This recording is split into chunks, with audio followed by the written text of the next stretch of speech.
What's up guys, it's me, Norello Bomber, and today I will finally be giving my review on Kingdom Hearts Melody of Memory. Now, I'm still not entirely used to doing reviews yet on this channel, and I still don't know the exact style or method I should be going with when it comes to doing these video game reviews, so I'll be doing it exactly how I did my Kingdom Hearts 3 retrospective. Go check that video out if you want. I will be breaking down the video into 3 segments: the story, the gameplay, and then the extras, and then of course I'll end everything with some closing thoughts. So before we get started, obviously this warrants a spoiler warning to the story, and I will say right off the bat, if anybody wants just to get my general or baseline opinion of Kingdom Hearts Melody of Memories out of the way, I love the game. I love the game the more I play it, and it has me very much excited for the future of the series. So with that, let's dive right into Melody of Memory, which is Nomura's rhythm game Pipe Dream, which has finally come to life.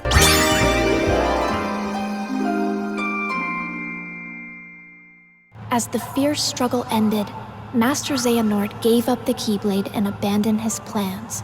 So Melody of Memory, while it does have a story attached, it is not too much of a story. This is mainly because most of the cutscenes for the game are simple, quick summaries of the entire Xehanort saga plot narrated by Kairi while she's sleeping in Radiant Garden, looking into her heart while looking for clues for missing Sora. Basically picking up right where the Limit Cut episode of Kingdom Hearts 3 left. Yeah, most of the time after you've gotten past certain worlds in the world tour area of the game, you just get Kairi summarizing what happened in past KH games. The story of this game doesn't really add anything new till you get to the last level. After Kairi summarizes the entire plot of Kingdom Hearts in freaking record time compared to all the videos I've seen on YouTube, Kairi in her mind arrives in the final world and starts to get some of her memories back from her time as a child in Radiant Garden. As it was stated in Kingdom Hearts 3 that Kairi doesn't remember too much about her childhood before she went to Destiny Islands. Actually, this is something that she mentions in the first game, but I'm digressing. As a child, she was kidnapped by Apprentice Xehanort and put into the Ark. Okay, look, if you're not familiar with Kingdom Hearts Union Cross, please do that, and also get familiar with Kingdom Hearts 1. Please. Actually do what the story is actually picking up. It's getting really exciting, guys. And Xehanort tells her that he intends to use her powers as a Princess of Heart to their advantage, as her heart should lead to the heart of a Keyblade wielder.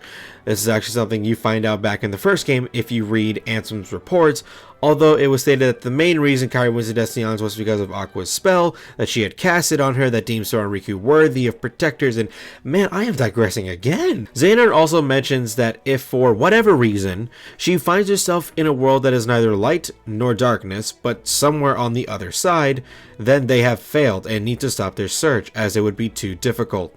Shortly after, Kairi finds herself face to face with old Wrinklenort. Kairi chooses to do something that she didn't do in base Kingdom Hearts 3. Actually stand up against the bald man. While Kairi shows that she ain't no pushover and keeps Xehanort on his toes, he tells her that the answer she seeks to find Sora lies in memories that are long gone. Xehanort decides to go on the offensive, re-establishing the pecking order, and tries to strike Kairi when, surprisingly, Kairi summons Sora's Keyblade, and right after Sora appears in Kairi's place, though Xehanort remarks that his voice can't reach them because of where Sora's heart is. I guess the battle quotes don't count. And Sora proceeds to fight Xehanort. After Sora wins, he disappears, and Xehanort rewards Kairi with the answer she is looking for, and that is that they need to look in a world that is neither light, nor darkness, nor the in-between, but exists somewhere on the other side. Kairi wakes up and discusses with Ansem the Wise what Xehanort has said, and he explains how in the Kingdom Hearts universe, there's also apparently an entirely separate reality from the one that we know that isn't connected to any of the previous realms that we know of. It's called a world of fiction, or okay, Jesus. Unreality? Really, Nomura? You really want Versus 13 to happen, dude?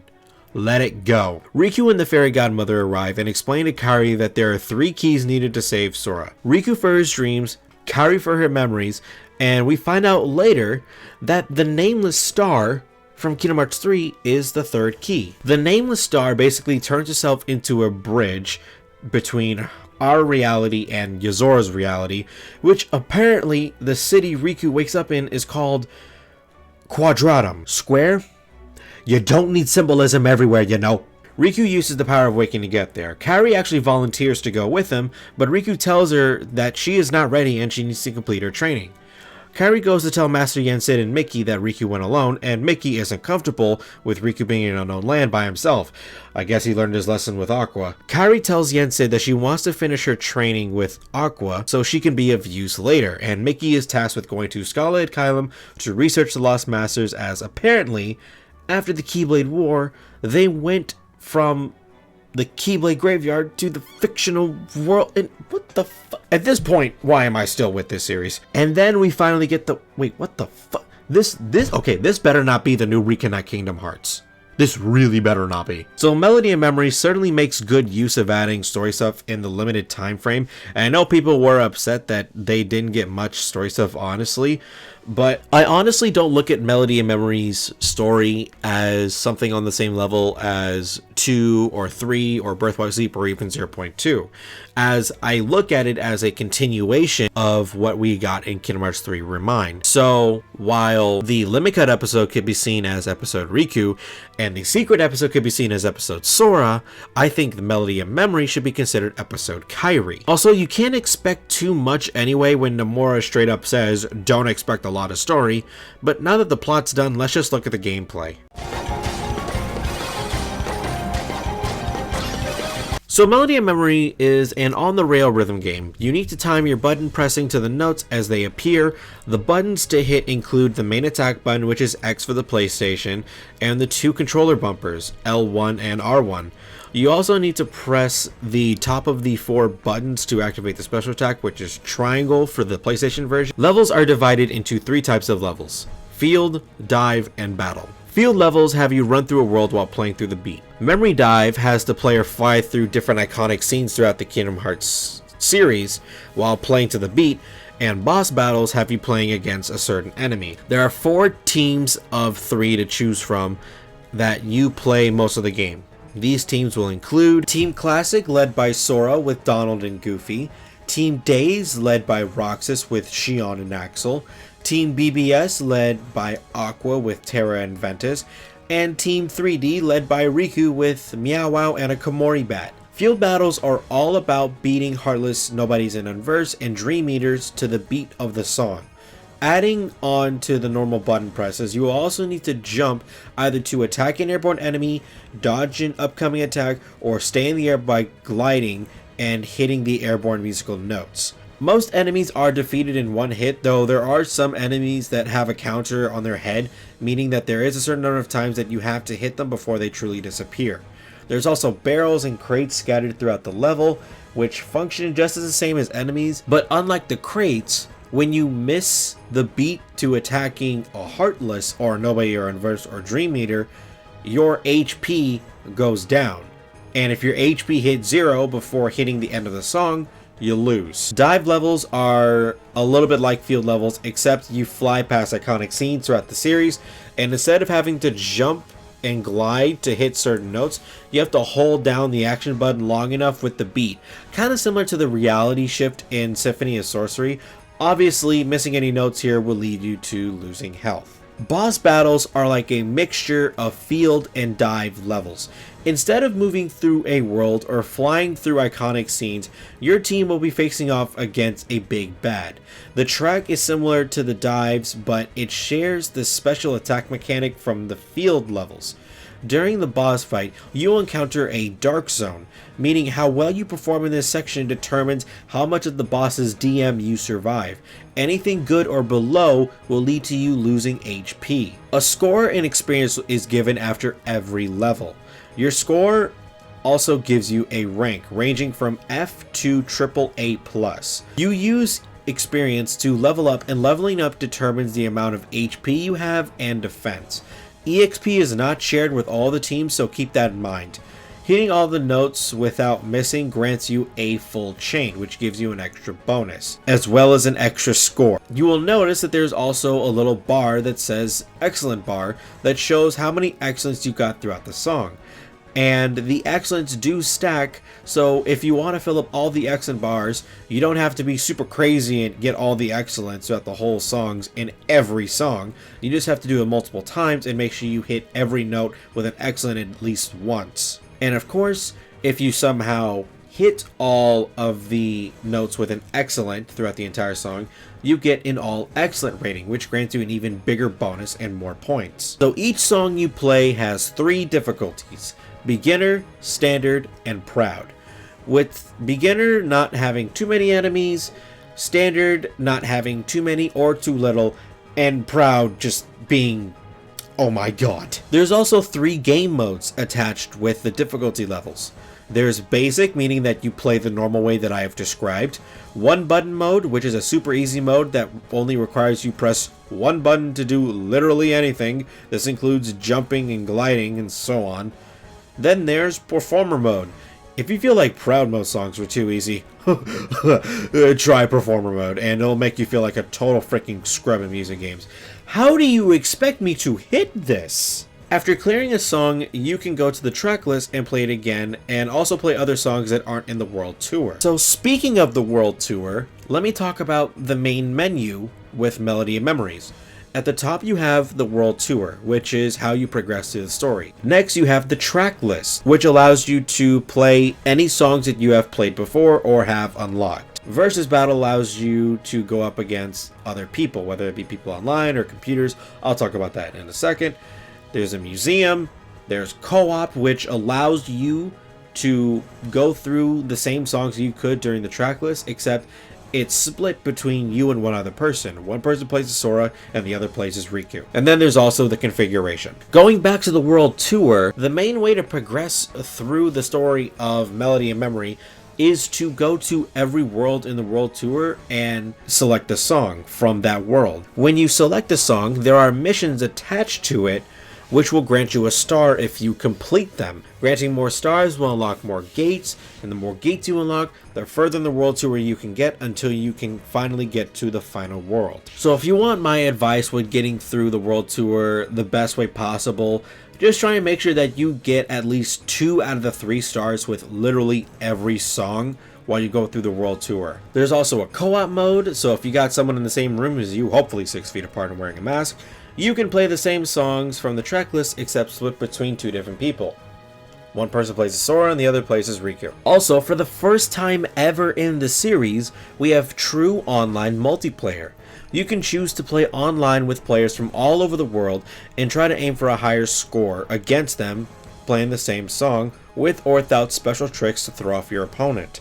However, the system is entirely ranked based, so there is no invite system. So if you feel like playing with someone that you know, like an online friend, you need to make sure that you have a similar ranking and then coordinate playing together. Though some people in the community are speaking out about Square putting an invite system in Melody of Memories. Also items. Yep, items return in Melody of Memories, but it's a little different from before. In this game there's only 5 items to use. Potions, high potions, which recover HP if it falls past a certain point. An item to increase your drop rates of items or in treasure chests, which have a chance of appearing at the end of every song. An item to boost the amount of experience you get. And a summoning star, which allows you to summon Mickey to help you out during the song, who can add more rhythm points, and from what I've heard also makes getting excellence easier. This is also the only time that you can change the roster in Melody of Memories, and it's kind of a bad thing for me. I would have liked to see more of a customization with the playable characters, because even though I like the fact that I can choose to play as Sora, Riku, Roxas, or Aqua whenever I want, I can't really choose to play as anyone else. Not Xion, not Ven, not Donald. Okay. But honestly, the only time that you can possibly play as someone else other than these 4 is Kairi during the final world memory dive segment, which doesn't even have a score at all, so you don't really have to do anything during that part. And KH3 Sora during the Xehanort boss fight, which is itself another Sora, but anyway.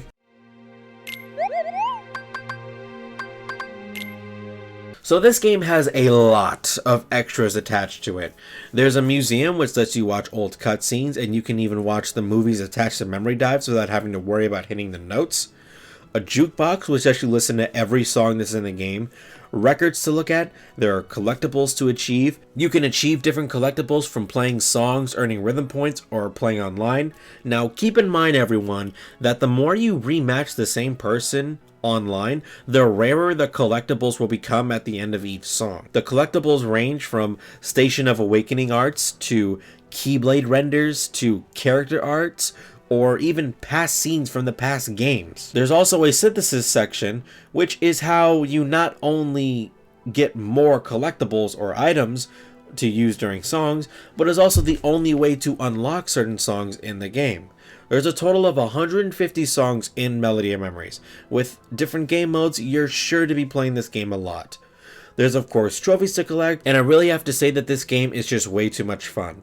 Coming from a guy who doesn't have much experience with rhythm games and wasn't too fond of the idea of a Kingdom Hearts rhythm game in the first place, this game is actually amazing. Not only does it provide a humongous amount of fun gameplay, some small yet crucial story stuff to start the next saga without needing to backpedal like we did with the Xehanort saga. So if I were to give it a total ranking between 1 to 5 crowns, I would give it 4 out of 5 crowns for the fun gameplay and nice story stuff, but I did feel like that they could have added maybe a bit more story stuff, maybe some more customizations, and also fix some small issues with the gameplay. So with that, my review of Melody of Memories is complete. I really have to say that, like I said, I love this game so much just because it's so much fun, and it becomes more fun the more you play it. Frankly, I already have the Platinum Trophy, and that was just because I was just having so much fun going through all the songs. This game is not just for the longtime fans like Kingdom Hearts 3 was, or Remind. This game is something that all types of fans, old or new, or even people looking into getting into the Kingdom Hearts series, can get down with. So if you're contemplating getting Melody of Memories, I'd say go for it. Now, of course, there is the hot button issue, and that is the price of Melody of Memories. Considering that Melody of Memories came out at full game price, $60, and it was a Kingdom Hearts game with not a whole lot of story, but a rhythm game gameplay, people were not really down with paying $60 for that. I have to say, if you can maybe find it at a lower price, I'd say hop on that game immediately. But with that, my review is complete. Hope you guys enjoyed this. Hope you guys rate, comment, subscribe. Check out my Twitter and my Twitch. I'll actually leave a link in the description below. That'll lead you to tweets from my friend Prodigy XCD, who's talking about telling Square Enix to put an invite system in Melody of Memories. So I hope you guys enjoyed this. I hope you guys rate, comment, and subscribe. This has been Noir Low Bomber, and I'm out.